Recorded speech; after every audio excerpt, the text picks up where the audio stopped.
Segredos do Terceiro Reich. O arquiteto de Hitler. Famosa por igrejas e mercados medievais, Colônia é também uma mostra de arte. Mas em 1981, um visitante chegou para vender. As negociações foram discretas. O vendedor era uma espécie de celebridade internacional e queria permanecer anônimo. Mas havia outra razão para o sigilo na casa de leilões. As valiosas pinturas tinham sido adquiridas na era nazista, possivelmente de vítimas judaicas forçadas a vender seus bens. O vendedor anônimo embolsou cerca de 1 milhão de marcos alemães em dinheiro. Era outra mina de ouro para um sobrevivente notável.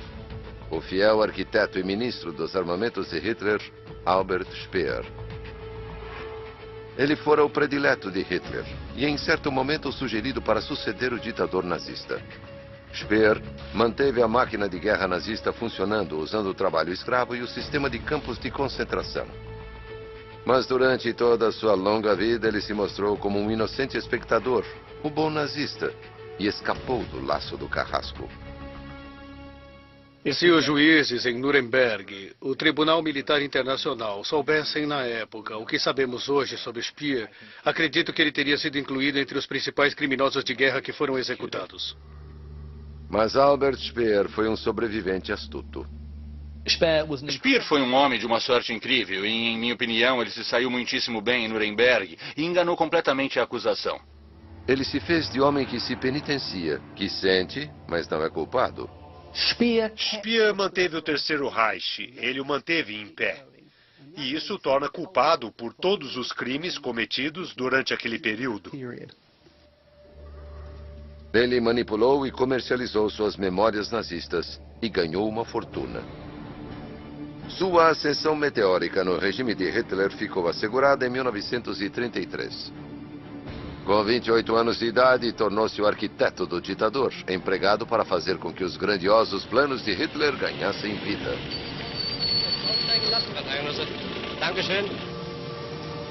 O que você viu aqui é, na verdade, apenas o início de um grande complexo que será construído ao longo dos próximos anos.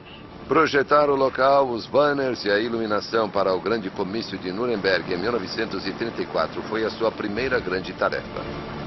Albert Speer entregou o espetáculo que Hitler exigira. Ele se tornou o confidente do ditador. Poucos desfrutavam de tal acesso íntimo. Se Hitler tivesse tido um amigo, teria sido eu. Speer teria dito mais tarde. Depois de Nuremberg, responsabilidades maiores estavam por vir.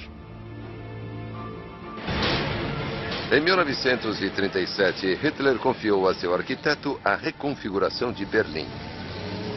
O professor Speer foi encarregado do maior projeto de construção de todos os tempos. Ele se vangloriaria de ter construído a nova chancelaria do Reich em apenas um ano. O ambicioso arquiteto apreciava sua posição e o poder. Hitler era o demônio. A coisa mais próxima que já tivemos de um demônio na raça humana. E Speer fez um pacto com ele. Impossível que ele não tivesse percebido que o programa de Hitler não era exatamente perfeito. Mas aquela era uma grande oportunidade para alguém que estava disposto a agarrá-la com ambas as mãos, e foi o que ele fez. Speer entregava o que seu Führer queria e tornou-se reconhecido como um grande organizador e construtor. Ele deveria ser o arquiteto da cidade dos sonhos de Hitler, a chamada Germânia, a capital mundial de um Reich nazista ainda maior. Transformar Berlim, isso é o que o ditador tinha em mente, e Albert Speer estava encarregado do projeto. Um monumento imponente ao nazismo, Germânia superaria Londres e Paris. Mas não havia lugar para judeus ou outros inimigos do Reich. Mais de 20 mil apartamentos de judeus foram destruídos no projeto de reconstrução de Speer. Cerca de 100 mil pessoas foram desalojadas. O historiador Heinrich Schwandemann não tem dúvidas sobre a culpa de Albert Speer na chamada dejudaização de Berlim. Para mim, o fator decisivo foi o seu relacionamento com a SS. As autoridades de Speer ordenavam: precisamos deste e daquele apartamento daqueles judeus. E os judeus de Berlim eram então deportados. Isso era cooperação, e não consigo imaginar que Speer não soubesse nada a respeito. É completamente impossível. Speer condenou milhares de pessoas a campos de concentração e à morte certa. Ele também os usava como fonte de trabalho escravo. Sabemos que Speer visitou vários campos de concentração e viu com os seus próprios olhos as atrocidades que estavam sendo cometidas contra prisioneiros em Mauthausen. Sabemos que ele enviou milhares de toneladas de aço para Auschwitz, para a construção de uma fábrica de petróleo sintético, fábrica essa que dependia do trabalho escravo. Então, não saber nada da presença ali de trabalho escravo e dos campos e das condições atrozes é algo simplesmente inconcebível. Speer testemunhou muitas coisas. Após a conquista nazista da França, foi ele quem pousou ao lado de seu Führer em frente à Torre Eiffel. Havia ricas vantagens aos favoritos do Führer nos territórios ocupados. Speer começou a colecionar arte. Registros provam que muitos judeus e outros alvos da violência nazista foram forçados a vender seus bens antes de fugir. Outros simplesmente foram despojados de seus pertences, e isso incluía pinturas valiosas. Para Speer, não tinha importância se eles vinham de colecionadores judeus ou não. Ele não era tão estúpido e tão ostensivo como Göring. Não era o seu estilo, ele era mais sutil. Mas o fato de elas terem sido ilegalmente arianizadas e expropriadas, e se tivessem sido lavadas por meio de um leilão ou de um negociante, eu não acho que para Speer isso importasse muito. Speer se tornou um dos maiores compradores de arte adquirida. Ele até mesmo usava o principal fornecedor de Hitler. Karl Haberstock tinha a reputação de não se importar muito de onde vinham suas peças. A partir de 1938, o professor Speer comprou 6 antigas pinturas românticas do bonachão negociante de Hitler. Elas incluíam uma paisagem italiana de Jacob Philipp Hackert e os pântanos de Pontine, de Arnold Böcklin. Como um dos líderes, dos diretores da economia alemã, claro que Speer sabia o que estava acontecendo. E em sua vida privada, em suas práticas de aquisição, ele sabia que havia uma grande probabilidade de que os objetos de arte que ele estava adquirindo viessem de coleções judaicas. Não havia dúvidas. A coleção de arte de Speer e sua carreira floresciam à medida que o esforço de guerra nazista alemão se expandia. Ele se tornou ministro de armamentos em fevereiro de 1942 e logo alcançou uma posição de extraordinário poder. Muito mais do que um mero arquiteto, ele organizava e mantinha toda a economia nazista durante a guerra. Speer trabalhava próximo a Hitler, trabalhava estreitamente com as forças armadas, trabalhava com a SS. Ele foi uma figura central no esforço de guerra nazista. Ele mantinha a guerra em curso e, enquanto a guerra durava, pessoas morriam em campos de concentração. Speer brilhou em sua nova posição. Parecia ser um organizador hábil. A produção aumentava mesmo em épocas de grandes perdas, mas seus aparentes milagres de produção aconteciam a um custo humano terrível.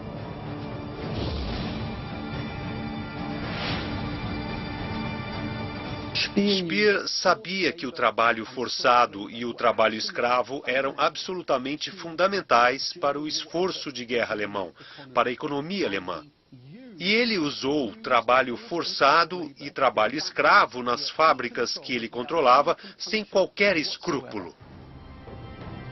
O ministro de armamentos nazistas alcançava suas metas de produção nas costas de prisioneiros de campos de concentração e trabalhadores forçados de territórios ocupados. Para ele, eles eram uma força de trabalho barata e descartável. Mais uma prova de que ele era um personagem-chave, o grande empreendedor de Hitler. Ele não era apenas alguém que sabia das coisas. Ele estava diretamente envolvido. Ele sabia sobre tudo isso. Ele era um criminoso pior que todos os outros, talvez com exceção de Himmler. Speer manteve-se ao lado de Hitler até os últimos dias da guerra. Depois de fugir das ruínas de Berlim, tinha uma parada vital a fazer. Uma propriedade na zona rural de Brandenburg. Quando era um jovem arquiteto, ele a havia reformado para um amigo da família e confidente, Robert Frank. Robert Frank tinha guardado a valiosa coleção de Speer de cerca de 30 pinturas em sua casa no campo. À medida que o Exército Vermelho se aproximava, o ministro de armamentos de Hitler ficava desesperado para resgatá-las. Se fossem pegas, as pinturas poderiam levantar provas perigosas, potencialmente incriminatórias, por terem sido propriedade de judeus.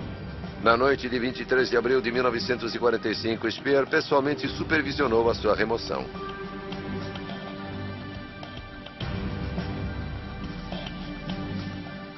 Albert Speer certamente pertencia à corrupta elite nazista. A elite nazista era uma cleptocracia e Albert Speer era parte daquela cleptocracia.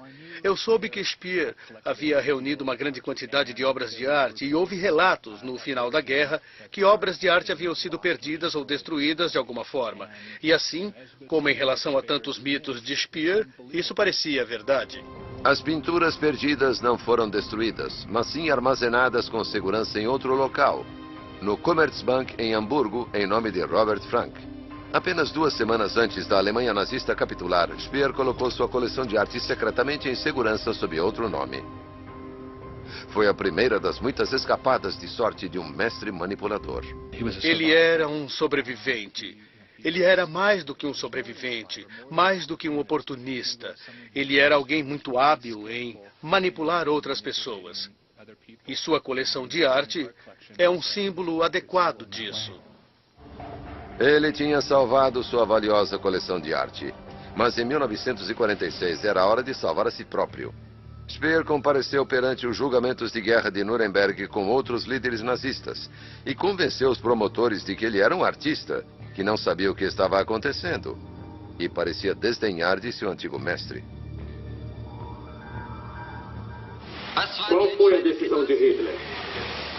A decisão foi um compromisso não utilizável, como ocorria frequentemente com Hitler.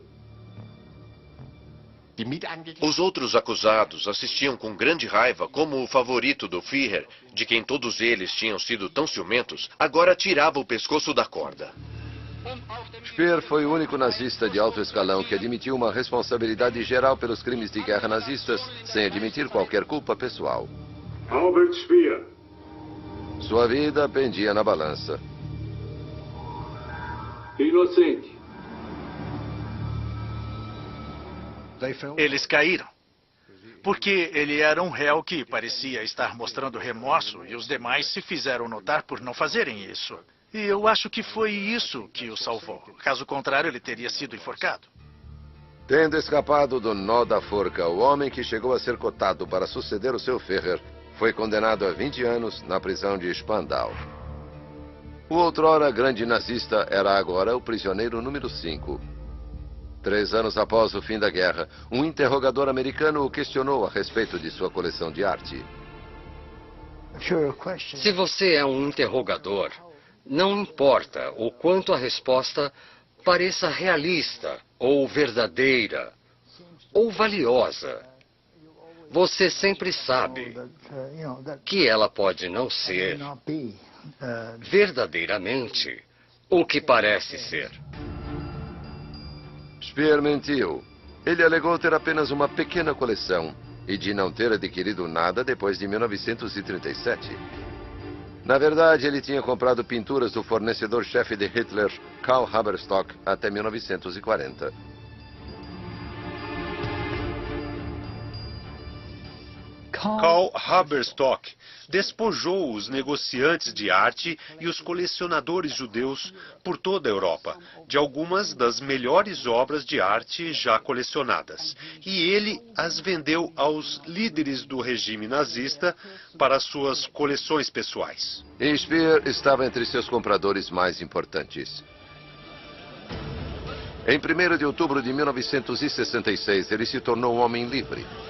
Assim como as obras de arte escondidas, ele tinha outro grande potencial com que ganhar dinheiro: suas memórias. Sua soltura criou uma sensação na mídia e o arquiteto de Hitler soube como construir uma fortuna em torno disso. Speer era um comunicador talentoso. Ele teve muito tempo para descobrir o que se poderia chamar de seu álibi. Ele encontrou a fórmula perfeita para assumir um certo grau de responsabilidade pelas atrocidades cometidas pelo Terceiro Reich, ao mesmo tempo em que não aceitava a culpabilidade pessoal por isso. E acho que ele sabia que, de certa forma, ele falava pelo e para o povo alemão, todos aqueles que viveram durante o Terceiro Reich. Ele estava dizendo a eles o que eles queriam ouvir. E eles o recompensavam comprando seus livros e aplaudindo suas aparições. Além de vender livros, outros acham que ele tinha mais uma motivação: limpar seu nome da mancha dos crimes de guerra nazistas. Eu acho que grande parte da sua missão naquela fase da vida era o que hoje chamamos de um tipo de circuito de entrevistas, para, de certa forma, limpar seu nome e vir a aparecer como um patrício alemão muito distinto e requintado. E foi esse tipo de pessoa que ele se mostrou em Nuremberg, que fez com que os promotores achassem que talvez ele não fosse tão ruim quanto todos os demais, e, portanto, não merecesse o enforcamento. Vocês podem ver minhas condições. Depois de 20 anos, eu ainda estou muito bem. Ele estava em uma posição singular. Ele tinha a fama de ser um homem honesto, o bom nazista. E ele iria explorar isso. Várias pessoas vinham entrevistá-lo. E isso começou a crescer. A fama de ser o bonzinho entre os caras maus. A imagem do bom nazista foi algo muito rentável. 6 semanas após sua soltura da prisão de Spandau, ele recebeu 50 mil marcos por uma entrevista exclusiva. Também interpretou o nazista penitente, afirmando: "Eu não vou ser capaz de me livrar do fardo colocado sobre mim pela enormidade daqueles crimes." Ele repetia alegações de que pensou em assassinar Hitler e explicou por que manteve essa intenção oculta. Quando falham, as tentativas de assassinato passam a ter uma forte tendência para o ridículo. Por isso mencionei os planos contra Hitler apenas ligeiramente durante o julgamento de Nuremberg. Em nome de Deus, eu juro. Ele continuou com o que tinha dito 20 anos antes. Você queria mesmo cometer o assassinato?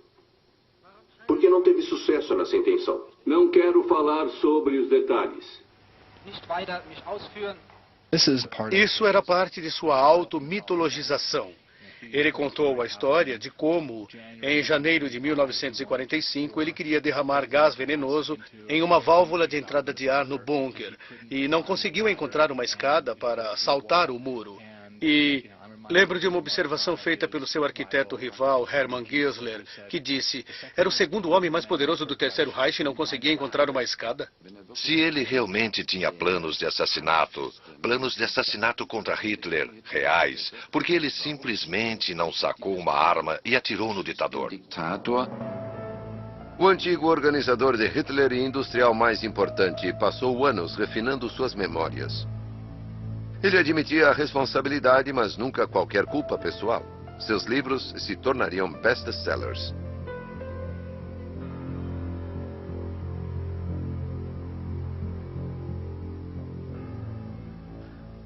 Foi uma produção muito preparada e uma sensação no momento, porque não existia nenhum livro como aquele e ainda não existe. Ele era um insider-chave, alguém que conhecia Hitler e, portanto, tinha muito a revelar.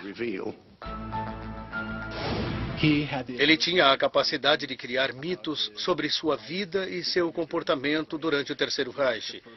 Ele mesmo escreveu o primeiro rascunho de sua biografia, o que lhe deu uma vantagem e lhe permitiu retratar-se como um idealista, como que negando ganhos materiais.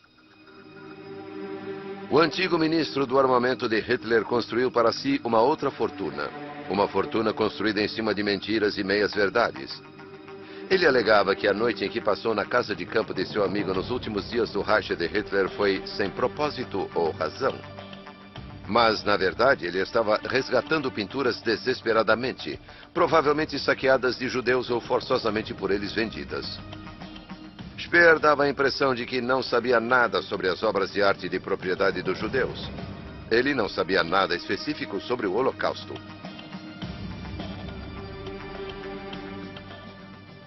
Speer nunca tinha manifestado muita contrição pelo destino dos judeus. Ele simplesmente não discutia isso. Mas ele foi aconselhado que seria bom para sua reputação e que faria sua história mais aceitável para os alemães ocidentais e, na verdade, para um público internacional, se pelo menos aceitasse que os judeus haviam sofrido terrivelmente no Terceiro Reich e que ele sentia muito sobre isso. Rudolf Wolters, amigo da família e confidente que tinha tomado conta de suas coisas durante seu tempo na prisão, ficou consternado pela autodescrição de Speer. Seu velho amigo declarou claramente o que achava das seletivas lembranças de Speer. Caro Albert, estou sentado aqui, mordendo minha caneta tinteiro, dilacerado entre antigas emoções de amizade e repugnância instintiva. Uma história policial não poderia ter sido inventada de forma a prender mais a atenção.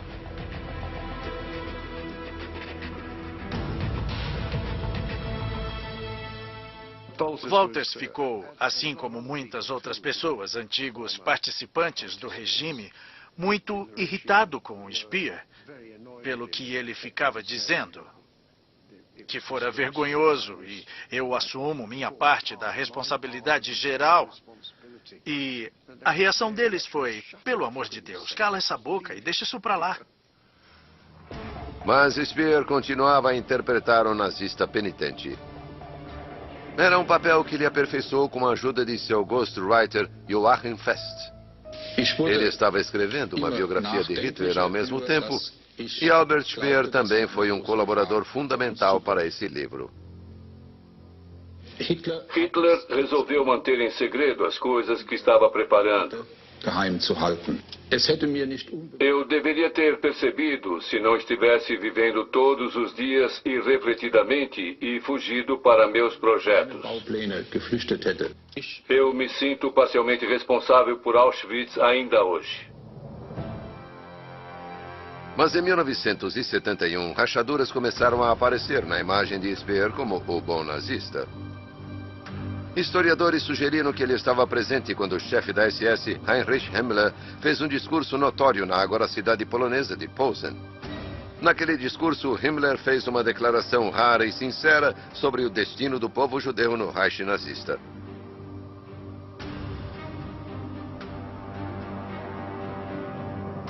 A difícil decisão teve de ser tomada: exterminar estas pessoas da face da terra. Speer tinha um álibi, o de que havia se retirado antes do discurso de Himmler. Mas a história dele não fazia sentido. Himmler havia se dirigido a ele pessoalmente. Claro que isso não tem nada a ver com Speer, membro do partido. Não se pode fazer nada a esse respeito. Aquilo incriminava todas as pessoas naquela sala. Aquele discurso era prova de conhecimento e, portanto, um grau de responsabilidade. Era, portanto, crucial para Speer fornecer evidências de que ele havia deixado a reunião em Posen antes de Himmler fazer aquele discurso e de que ele não tinha conhecimento do que Himmler havia dito. Ele estava ou não presente quando Himmler fez o famoso discurso em Poznan ou Posen. E ele passou um tempo enorme, mais tarde em sua vida, tentando provar que não estava lá. E depois, bem, sim, ele estava lá, mas perdeu o pedacinho vital, porque saiu para ir a outro lugar. E esse era outro aspecto dessa situação que desmoronava. Ele foi um pilar fundamental no esforço de guerra. Ele explorou os campos de concentração e o trabalho escravo. Ele sabia o que estava acontecendo com os judeus. Por isso, não importa se ele estava ou não na sala quando Himmler fez aquele discurso, porque estava mergulhado até o pescoço nos crimes do Estado nazista. Ele conseguiu escapar. É incrível. Costumava-se dizer que Ronald Reagan era um homem teflon. Talvez Speer fosse também um homem teflon. Muitas dessas coisas simplesmente não grudavam. Mas talvez alguma coisa tenha ficado em sua consciência. Speer buscou consolo e salvação em um mosteiro beneditino onde era um visitante habitual.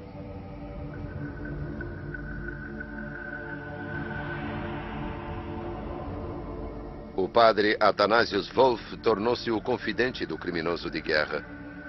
Ele uma vez me disse: sabe, padre, entendo quando as pessoas não querem falar comigo, porque eu não disse muitas coisas ou as disse incorretamente. Eu entendo quando as pessoas não querem apertar minha mão porque eu me omiti. Mas espero que haja alguma coisa como o perdão de Deus. E então, de repente, o nome de Deus passou a fazer parte da conversa. Ao contrário das inúmeras vítimas de seus projetos de trabalho escravo, Speer pôde escapar para a religião. Ele era livre para entregar-se a uma tranquila solidão. Mas mesmo em um mosteiro, não poderia confessar abertamente seus crimes de guerra nazistas. Ele queria dizer: eu não sabia sobre isso. Mas, ao mesmo tempo, ele abertamente dizia: se eu soubesse sobre isso, eu não teria sido capaz de agir. Por isso, eu reprimi isso, para poder agir. Isso significa que havia uma ambivalência. Ele fazia uma confissão e, ao mesmo tempo, retirava a confissão.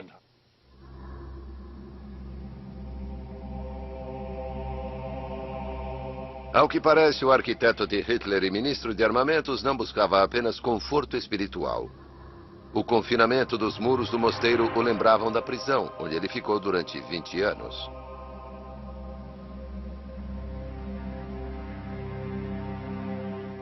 Quando ele chegou ao mosteiro, houve uma certa lembrança de Spandau. Em sua própria biografia, ele escreve que tinha um sonho em que voltava a Spandau. E o diretor da prisão lhe dava as boas-vindas à porta e dizia: que bom que você voltou para casa.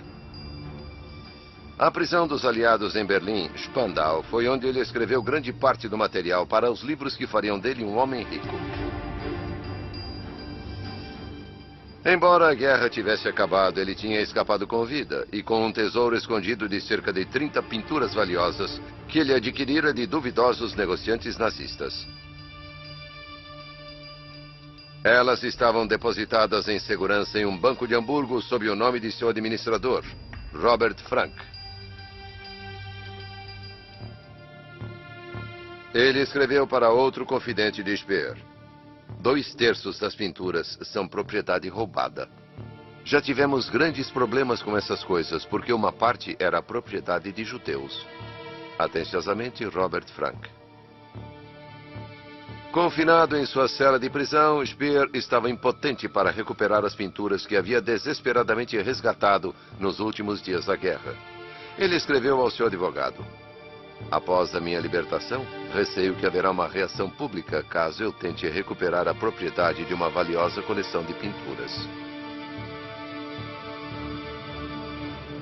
Mas, apesar do risco de um escândalo das obras de arte roubadas, Speer vendeu sua história impressa e na televisão para todo o mundo. Ele parecia gostar dos holofotes e de seu popular papel de nazista arrependido.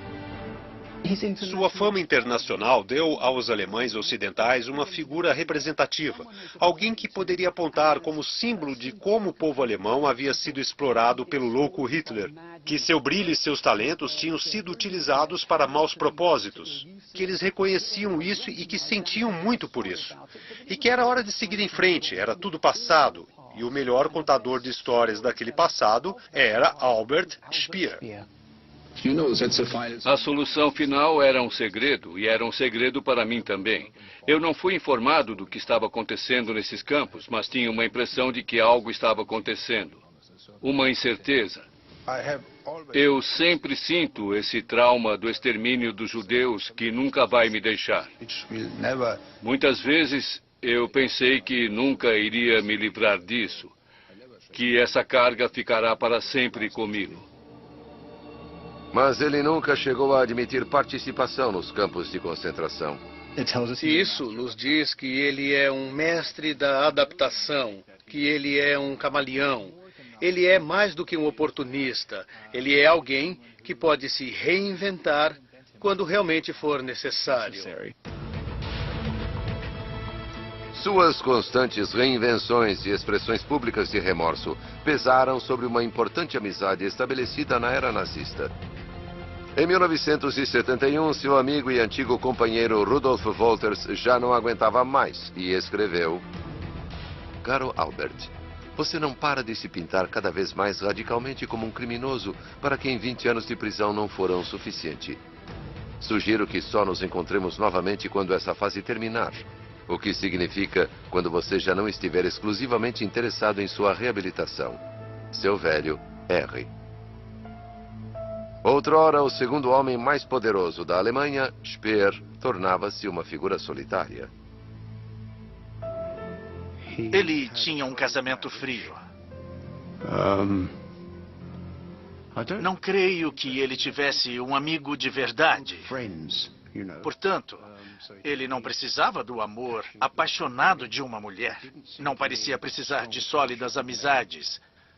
Ele era um solitário. Ele era um solitário. A casa da família em Heidelberg parecia oferecer pouco conforto para o antigo figurão nazista.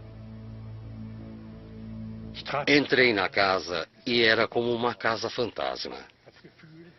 A impressão era de que ninguém morava ali. Encontrei sua esposa 2 vezes de passagem, mas nunca fui apresentado a ela. Não era um lar acolhedor. Embora Speer fosse pai de 6 filhos, procurava intimidade fora de sua própria família.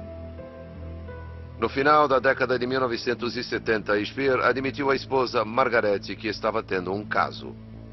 Aquilo deve ter sido um golpe terrível para sua esposa. E é novamente o típico Speer. Ele sente amor e, mais uma vez, ele é o centro das atenções. Ele não tem qualquer consideração pelas pessoas que estiveram ao seu lado todo esse tempo. Em público, ele fazia declarações sobre fardos e traumas de seu passado nazista. Em particular, tinha um caso com uma mulher casada alemã-inglesa com metade da sua idade.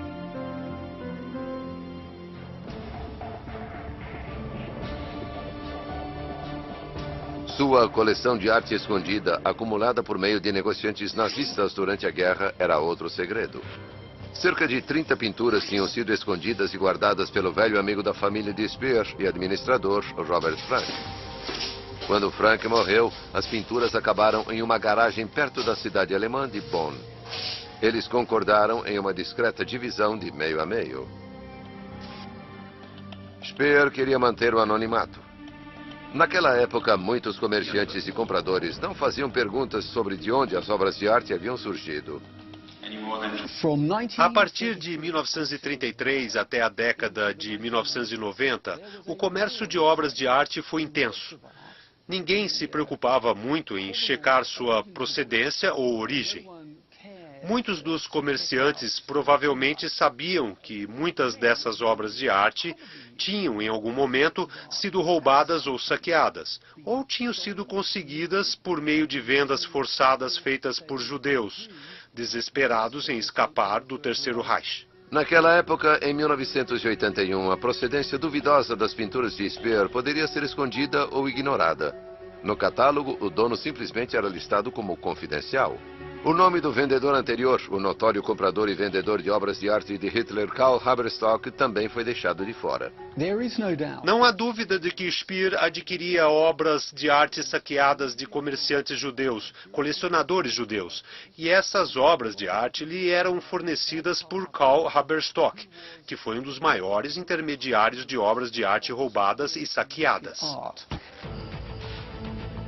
Independentemente de sua procedência, o proprietário anônimo, o criminoso de guerra Albert Speer, estava prestes a fazer outra fortuna de seu passado nazista.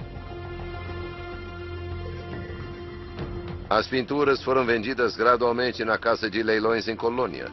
E após cada venda, seu proprietário anônimo recolhia os pagamentos em dinheiro, sem recibos, sem assinaturas, sem evidência.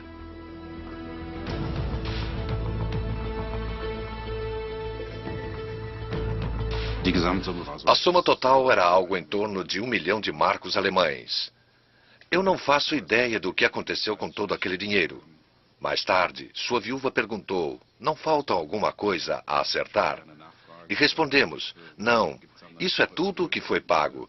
Temos a confirmação aqui. E de alguma forma, pudemos explicar aquilo. Havia outra mulher. Ouvimos dizer que ele tinha uma ligação amorosa na Inglaterra. Mais uma vez, tudo dera certo para o antigo favorito de Hitler.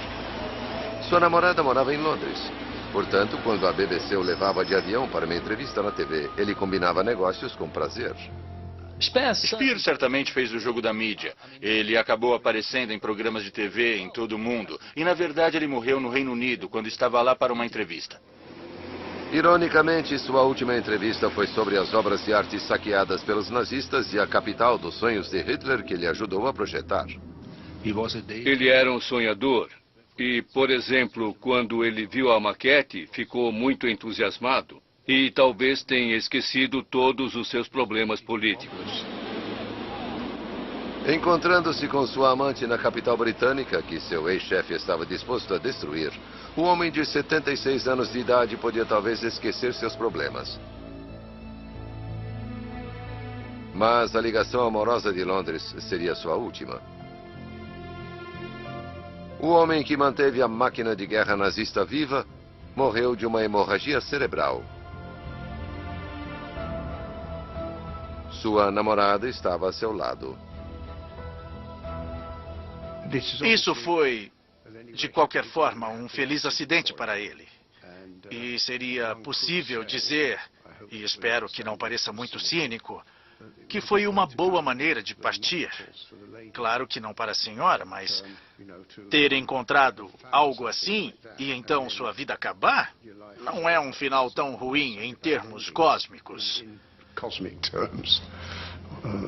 Difícil em detalhes, mas... Foi uma morte misericordiosa comparada ao destino de suas muitas vítimas nos campos de trabalho escravo. Mais uma vez, o destino parecia sorrir para o chamado bom nazista. Speer foi culpado por vários crimes. Além disso, seu assistente foi enforcado. Portanto, é obviamente inconcebível que o chefe tenha sido desculpado e o assistente enforcado e punido daquela forma. Eu acho que Speer foi um homem de muita sorte.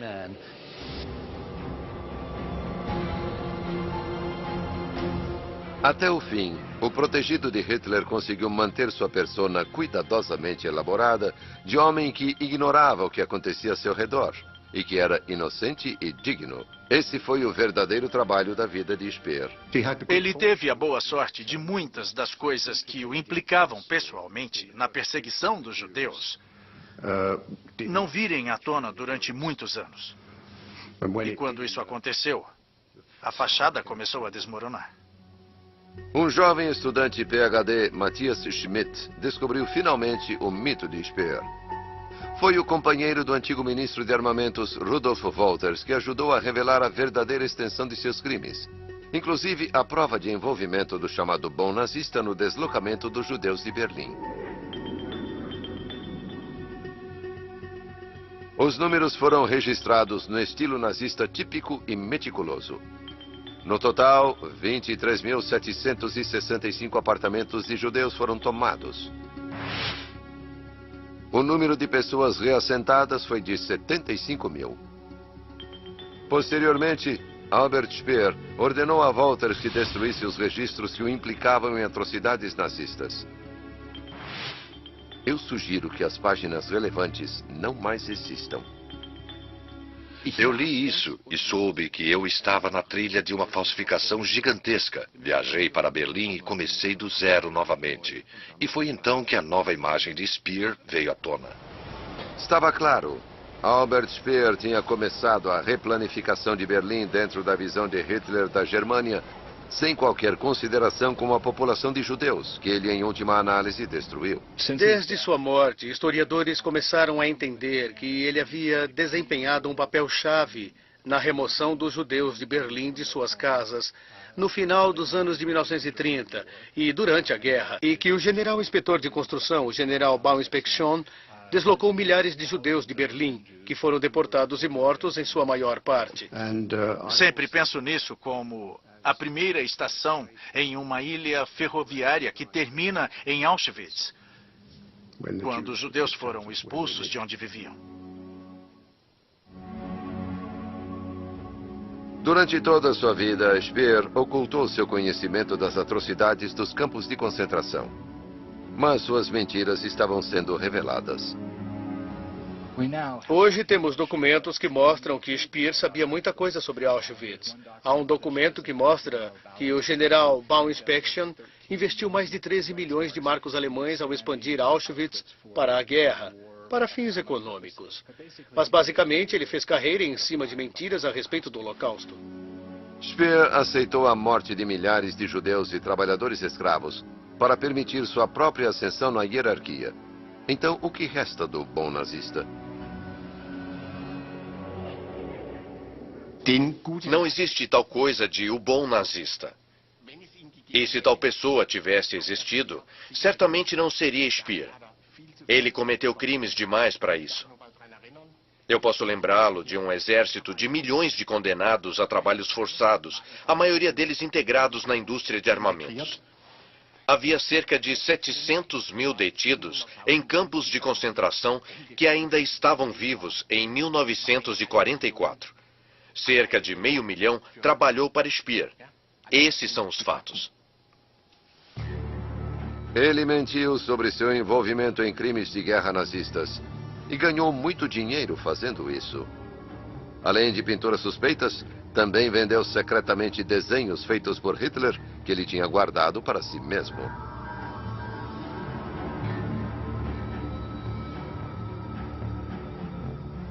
Speer, por sua vez, não queria ser visto como alguém que lucrava devido ao seu relacionamento com Hitler. E, portanto, o fato de sabermos de pelo menos um caso em que ele vendeu uma obra de arte de Hitler que ele tinha em sua coleção mostra que ele se preocupava mais com o dinheiro e estava preocupado com a percepção disso. Assim, novamente, Speer se saiu muito bem deixando as coisas fora do conhecimento público e as fazendo silenciosamente. Isso é outro exemplo. Seus esforços para conseguir um bom preço em dólar pelos seus desenhos de Hitler foram revelados em correspondências. O comprador ofereceu $3.500. Ele insistiu em seu pedido original de $4.000. Speer escreveu: "Estou anexando fotocópias de 3 dos desenhos de Hitler. Lamento não poder aceitar menos do que o preço de cotação para qualquer desenho em especial." Mais uma vez, o arquiteto que fez uma fortuna mentindo estava lucrando com bens acumulados durante seu fiel serviço nazista.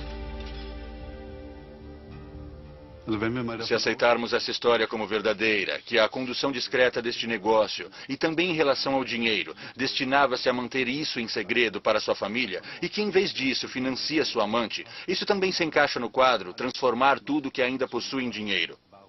E por que não os desenhos de Hitler? Eu acho que não é preciso perguntar mais nada a respeito de moralidade. Em 2006, uma casa de leilões de Colônia vendeu uma pintura romântica de autoria de Jacob Philipp Hackert. Um nome duvidoso não aparecia no catálogo. Um negociante judeu de Londres pagou 430 mil euros. Ele quis reverter imediatamente a venda ao descobrir a verdadeira identidade do proprietário anterior, Albert Speer. Outro segredo era exposto. Speer tinha em sua coleção obras de arte que tinham sido de fato roubadas de judeus colecionadores e comerciantes de obras de arte. Albert Speer se tornou um homem rico manipulando seu passado nazista. Suas mentiras e crimes foram expostos para todos verem. Ele era realmente um mentiroso muito habilidoso. Era muito enganador. Era capaz de esconder informações para manter segredos. Ele poderia muito bem ter sido um jogador de pôquer muito bom. Albert Speer foi um criminoso de guerra. Cometeu crimes contra a humanidade. E se os promotores do Tribunal de Nuremberg tivessem conhecimento de tudo a respeito de suas atividades durante o Terceiro Reich, ele teria sido enforcado. Tudo o que ele fez depois de sair de Spandau foi realmente reforçar uma mentira. Ele se equilibrava em uma corda muito delicada. E na maior parte do tempo ele não caiu.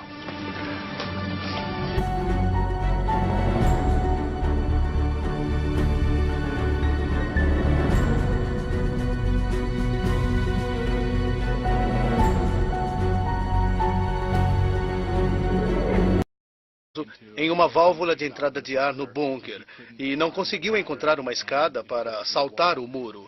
E lembro de uma observação feita pelo seu arquiteto rival, Hermann Giesler, que disse: era o segundo homem mais poderoso do Terceiro Reich e não conseguia encontrar uma escada. Se ele realmente tinha planos de assassinato contra Hitler, reais, porque ele simplesmente não sacou uma arma e atirou no ditador. O antigo organizador de Hitler e industrial mais importante passou anos refinando suas memórias. Ele admitia a responsabilidade, mas nunca qualquer culpa pessoal. Seus livros se tornariam best-sellers.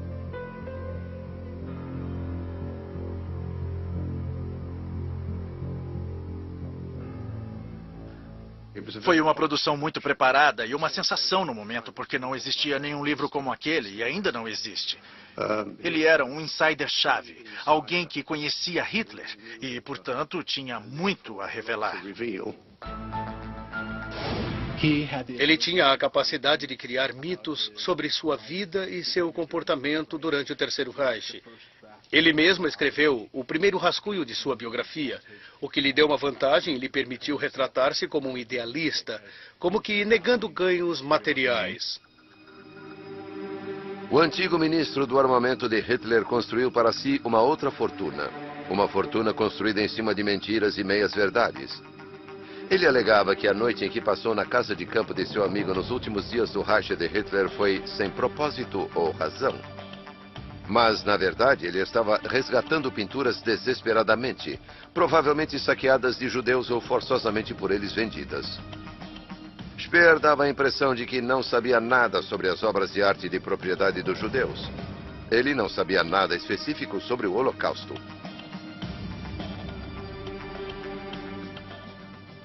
Speer nunca tinha manifestado muita contrição pelo destino dos judeus. Ele simplesmente não discutia isso. Mas ele foi aconselhado que seria bom para sua reputação e que faria sua história mais aceitável para os alemães ocidentais e, na verdade, para um público internacional, se pelo menos aceitasse que os judeus haviam sofrido terrivelmente no Terceiro Reich e que ele sentia muito sobre isso. Rudolf Wolters, amigo da família e confidente que tinha tomado conta de suas coisas durante seu tempo na prisão, ficou consternado pela autodescrição de Speer. Seu velho amigo declarou claramente o que achava das seletivas lembranças de Speer. Caro Albert, estou sentado aqui mordendo minha caneta tinteiro dilacerado entre antigas emoções de amizade e repugnância instintiva. Uma história policial não poderia ter sido inventada. Ou não na sala quando Himmler fez aquele discurso, porque estava mergulhado até o pescoço nos crimes do Estado nazista. Ele conseguiu escapar. É incrível. Costumava-se dizer que Ronald Reagan era um homem teflon. Talvez Speer fosse também um homem teflon. Muitas dessas coisas simplesmente não grudavam. Mas talvez alguma coisa tenha ficado em sua consciência. Speer buscou consolo e salvação em um mosteiro beneditino onde era um visitante habitual.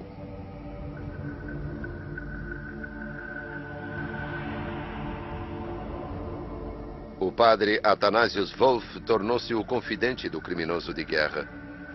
Ele uma vez me disse: sabe, padre, entendo quando as pessoas não querem falar comigo, porque eu não disse muitas coisas ou as disse incorretamente. Eu entendo quando as pessoas não querem apertar minha mão, porque eu me omiti. Mas espero que haja alguma coisa como o perdão de Deus. E então, de repente, o nome de Deus passou a fazer parte da conversa. Ao contrário das inúmeras vítimas de seus projetos de trabalho escravo, Speer pôde escapar para a religião. Ele era livre para entregar-se a uma tranquila solidão. Mas mesmo em um mosteiro, não poderia confessar abertamente seus crimes de guerra nazistas. Ele queria dizer: eu não sabia sobre isso. Mas, ao mesmo tempo, ele abertamente dizia: se eu soubesse sobre isso, eu não teria sido capaz de agir. Por isso, eu reprimi isso, para poder agir. Isso significa que havia uma ambivalência. Ele fazia uma confissão e, ao mesmo tempo, retirava a confissão.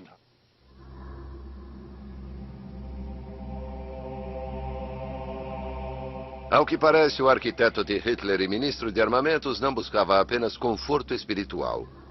O confinamento dos muros do mosteiro o lembravam da prisão, onde ele ficou durante 20 anos.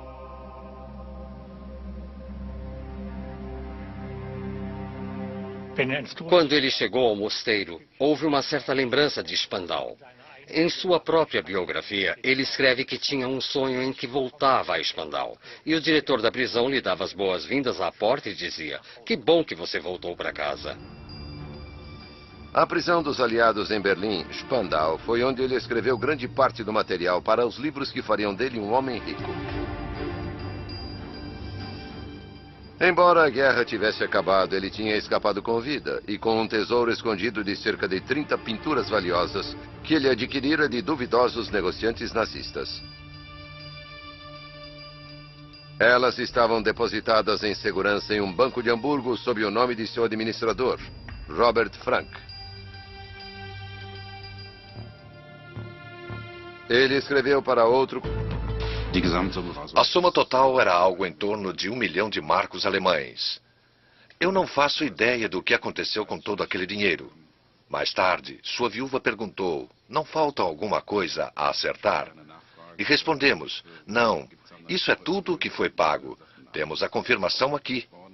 E de alguma forma, pudemos explicar aquilo. Havia outra mulher. Ouvimos dizer que ele tinha uma ligação amorosa na Inglaterra. Mais uma vez, tudo dera certo para o antigo favorito de Hitler. Sua namorada morava em Londres. Portanto, quando a BBC o levava de avião para uma entrevista na TV, ele combinava negócios com prazer. Speer certamente fez o jogo da mídia. Ele acabou aparecendo em programas de TV em todo o mundo. E, na verdade, ele morreu no Reino Unido, quando estava lá para uma entrevista. Ironicamente, sua última entrevista foi sobre as obras de arte saqueadas pelos nazistas e a capital dos sonhos de Hitler que ele ajudou a projetar. Ele era um sonhador. E, por exemplo, quando ele viu a maquete, ficou muito entusiasmado. E talvez tenha esquecido todos os seus problemas políticos. Encontrando-se com sua amante na capital britânica, que seu ex-chefe estava disposto a destruir, o homem de 76 anos de idade podia talvez esquecer seus problemas. Mas a ligação amorosa de Londres seria sua última. O homem que manteve a máquina de guerra nazista viva morreu de uma hemorragia cerebral. Sua namorada estava a seu lado. Isso foi, de qualquer forma, um feliz acidente para ele. E seria possível dizer, e espero que não pareça muito cínico, que foi uma boa maneira de partir. Claro que não para a senhora, mas ter encontrado algo assim e então sua vida acabar, não é um final tão ruim em termos cósmicos. Difícil em detalhes, mas... Foi uma morte misericordiosa comparada ao destino de suas muitas vítimas nos campos de trabalho escravo. Mais uma vez, o destino parecia sorrir para o chamado bom nazista. Speer foi culpado por vários crimes. Além disso, seu assistente foi enforcado. Portanto, é obviamente inconcebível que o chefe tenha sido desculpado e o assistente enforcado e punido daquela forma. Eu acho que Speer foi um homem de muita sorte.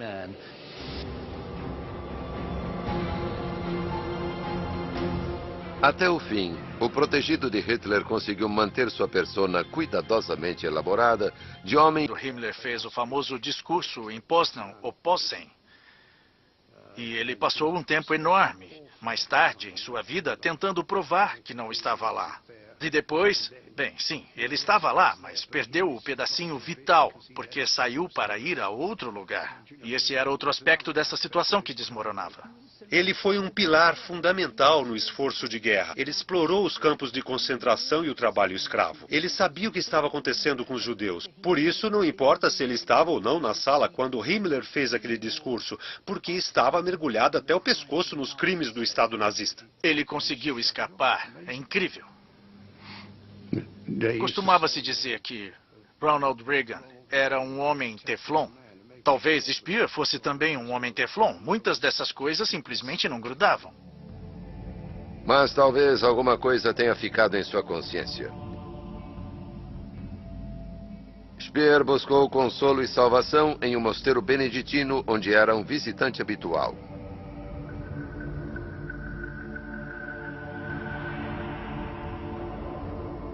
O padre Athanasius Wolff tornou-se o confidente do criminoso de guerra. Ele uma vez me disse: sabe, padre, entendo quando as pessoas não querem falar comigo, porque eu não disse muitas coisas ou as disse incorretamente. Eu entendo quando as pessoas não querem apertar minha mão, porque eu me omiti. Mas espero que haja alguma coisa como o perdão de Deus. E então, de repente, o nome de Deus passou a fazer parte da conversa. Ao contrário das inúmeras vítimas de seus projetos de trabalho escravo, Speer pôde escapar para a religião. Ele era livre para entregar-se a uma tranquila solidão. Mas mesmo em um mosteiro, não poderia confessar abertamente seus crimes de guerra nazistas. Ele queria dizer: eu não sabia sobre isso. Mas, ao mesmo tempo, ele abertamente dizia: se eu soubesse sobre isso, eu não teria sido capaz de agir. Por isso, eu reprimi isso, para poder agir. Isso significa que havia uma ambivalência. Ele fazia uma confissão e, ao mesmo tempo, retirava a confissão.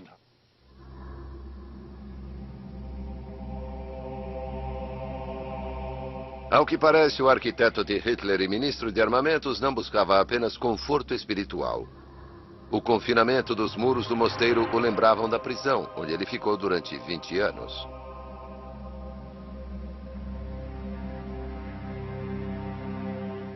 Quando ele chegou ao mosteiro, houve uma certa lembrança de Spandau.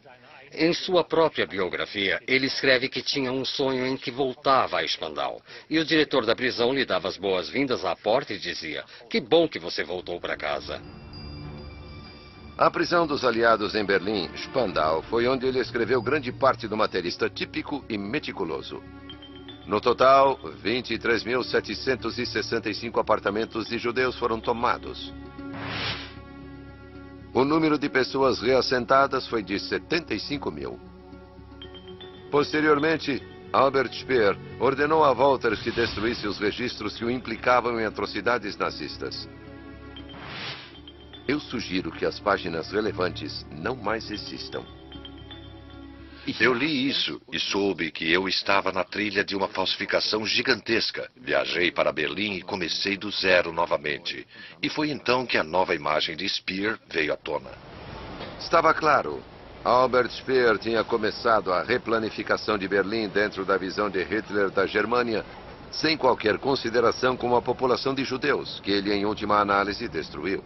Desde sua morte, historiadores começaram a entender que ele havia desempenhado um papel-chave na remoção dos judeus de Berlim de suas casas no final dos anos de 1930 e durante a guerra, e que o general inspetor de construção, o general Bauinspection, deslocou milhares de judeus de Berlim, que foram deportados e mortos em sua maior parte.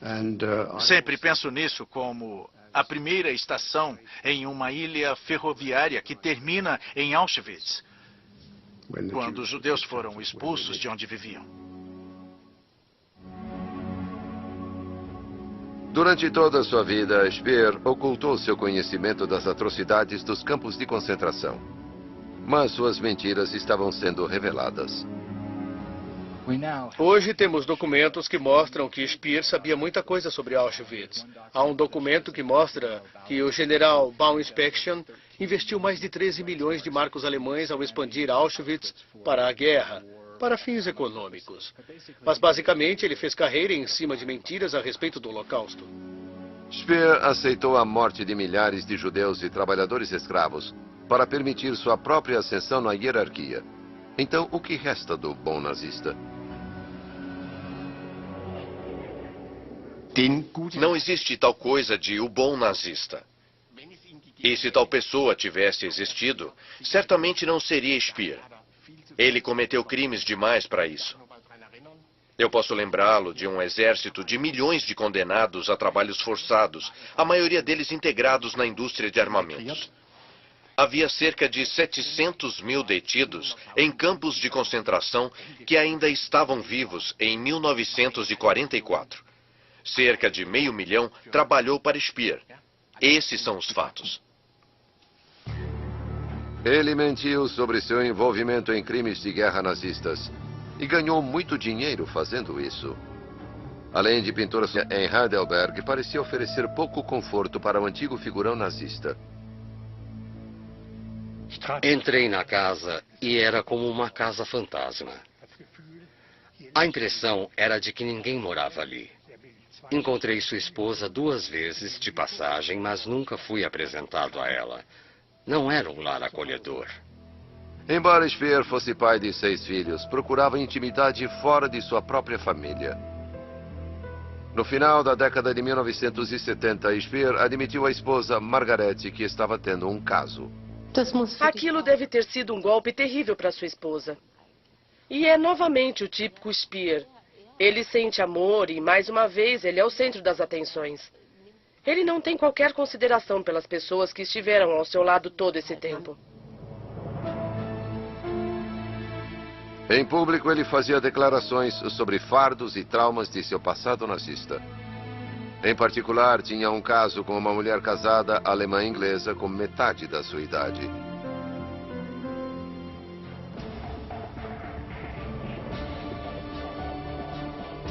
Sua coleção de arte escondida, acumulada por meio de negociantes nazistas durante a guerra, era outro segredo.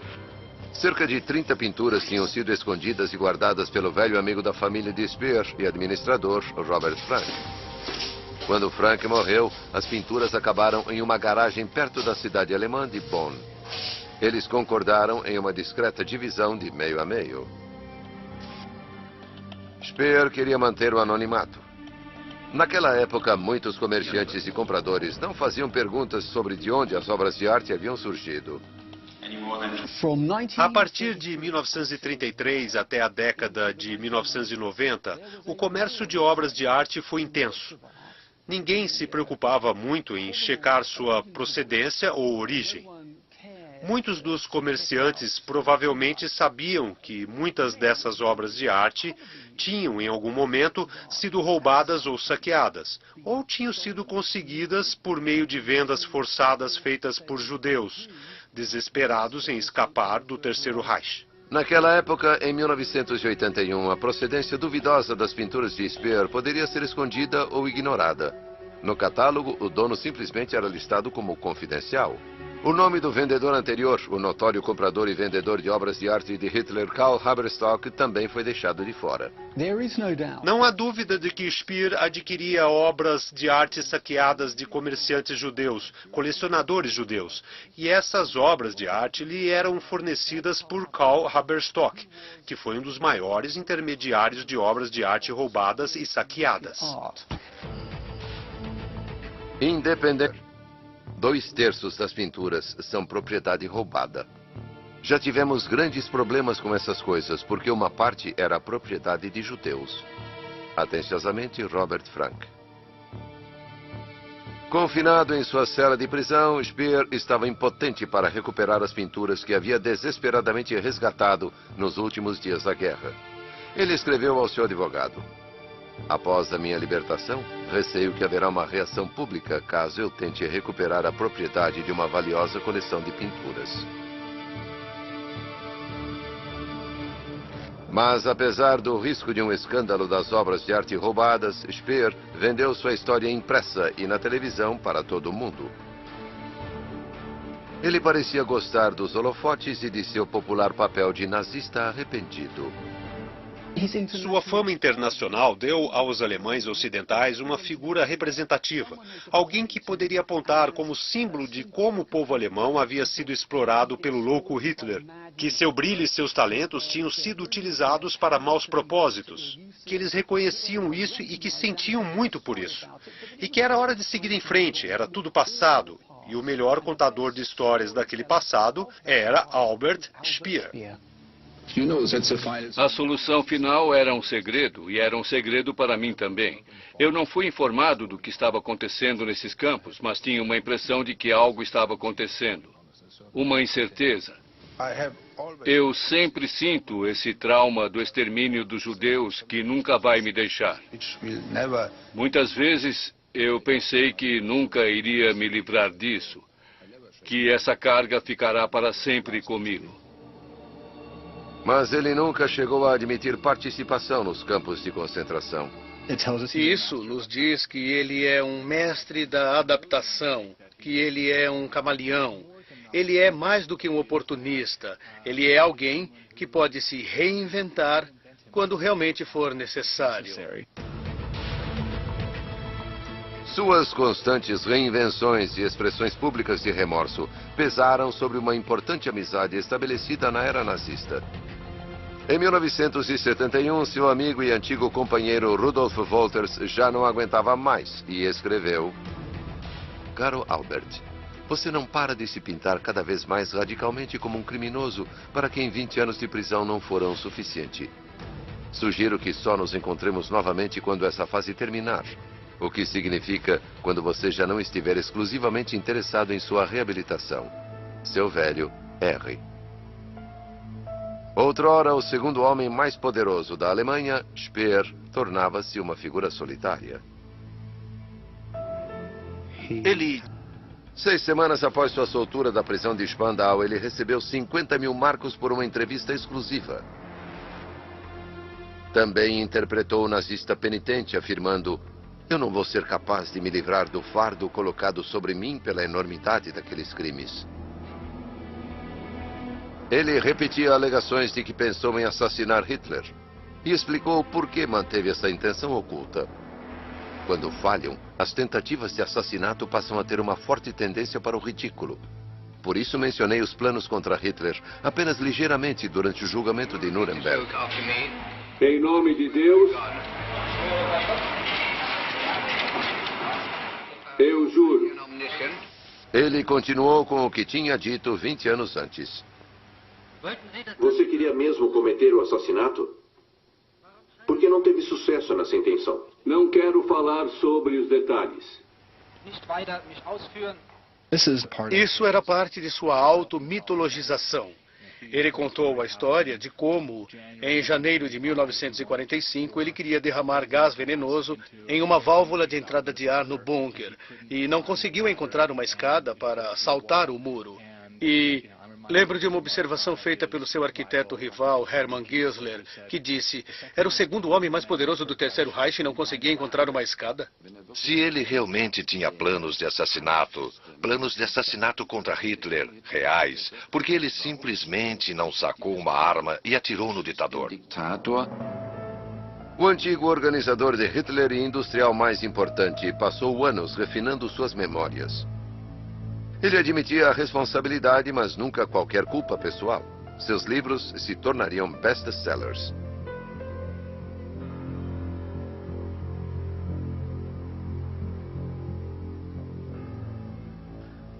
Foi uma produção muito preparada e uma sensação no momento, porque não existia nenhum livro como aquele e ainda não existe. Ele era um insider-chave, alguém que conhecia Hitler e, portanto, tinha muito a revelar. Ele tinha a capacidade de criar mitos sobre sua vida e seu comportamento durante o Terceiro Reich. Ele mesmo escreveu o primeiro rascunho de sua biografia, o que lhe deu uma vantagem e lhe permitiu retratar-se como um idealista, como que negando ganhos materiais. O antigo ministro do armamento de Hitler construiu para si uma outra fortuna. Uma fortuna construída em cima de mentiras e meias-verdades. Ele alegava que a noite em que passou na casa de campo de seu amigo nos últimos dias do Reich de Hitler foi sem propósito ou razão. Mas, na verdade, ele estava resgatando pinturas desesperadamente, provavelmente saqueadas de judeus ou forçosamente... Wolters ficou, assim como muitas outras pessoas, antigos participantes do regime, muito irritado com o Speer, pelo que ele ficava dizendo. Que fora vergonhoso e eu assumo minha parte da responsabilidade geral. E a reação deles foi: pelo amor de Deus, cala essa boca e deixa isso pra lá. Mas Speer continuava a interpretar o nazista penitente. Era um papel que ele aperfeiçoou com a ajuda de seu ghostwriter Joachim Fest. Ele estava escrevendo uma biografia de Hitler ao mesmo tempo, e Albert Speer também foi um colaborador fundamental para esse livro. Hitler resolveu manter em segredo as coisas que estava preparando. geheim zu halten. Es hätte mir nicht Eu deveria ter percebido se não estivesse vivendo todos os dias irrefletidamente e fugido para meus projetos. Baupläne geflüchtet hätte. Eu me sinto parcialmente responsável por Auschwitz ainda hoje. Mas em 1971, rachaduras começaram a aparecer na imagem de Speer como o bom nazista. Historiadores sugeriram que ele estava presente quando o chefe da SS, Heinrich Himmler, fez um discurso notório na agora cidade polonesa de Posen. Naquele discurso, Himmler fez uma declaração rara e sincera sobre o destino do povo judeu no Reich nazista.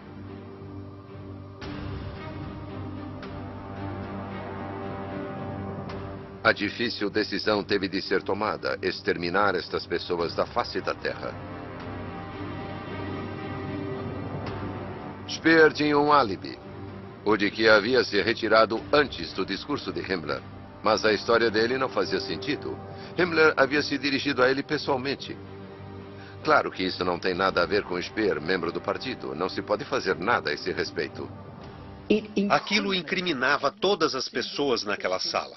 Aquele discurso era prova de conhecimento e, portanto, um grau de responsabilidade.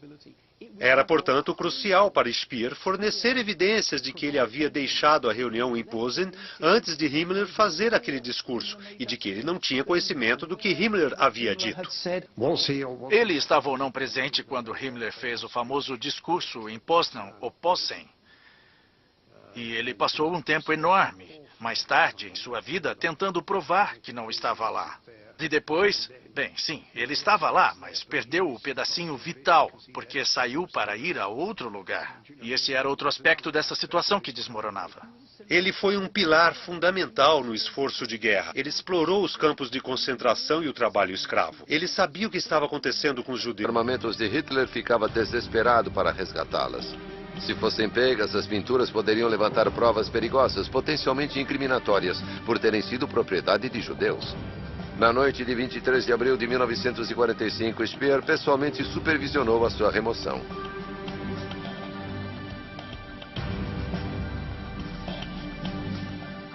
Albert Speer certamente pertencia à corrupta elite nazista. A elite nazista era uma cleptocracia e Albert Speer era parte daquela cleptocracia.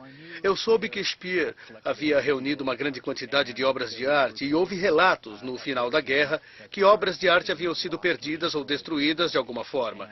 E assim, como em relação a tantos mitos de Speer, isso parecia verdade. As pinturas perdidas não foram destruídas, mas sim armazenadas com segurança em outro local, no Commerzbank em Hamburgo, em nome de Robert Frank. Apenas 2 semanas antes da Alemanha nazista capitular, Speer colocou sua coleção de arte secretamente em segurança sob outro nome. Foi a primeira das muitas escapadas de sorte de um mestre manipulador. Ele era um sobrevivente. Ele era mais do que um sobrevivente, mais do que um oportunista. Ele era alguém muito hábil em manipular outras pessoas. E sua coleção de arte é um símbolo adequado disso.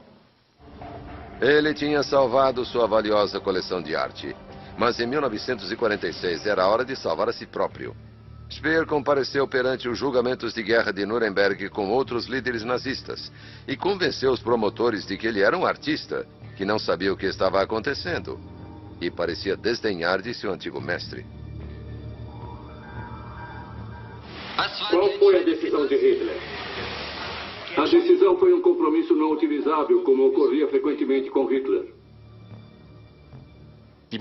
Os outros acusados assistiam com grande raiva como o favorito do Führer, de quem todos eles tinham sido tão ciumentos, agora tirava o pescoço da corda. Speer foi o único nazista de alto escalão que admitiu uma responsabilidade geral pelos crimes de guerra nazistas, sem admitir qualquer culpa pessoal. Albert Speer. Sua vida pendia na balança. Inocente.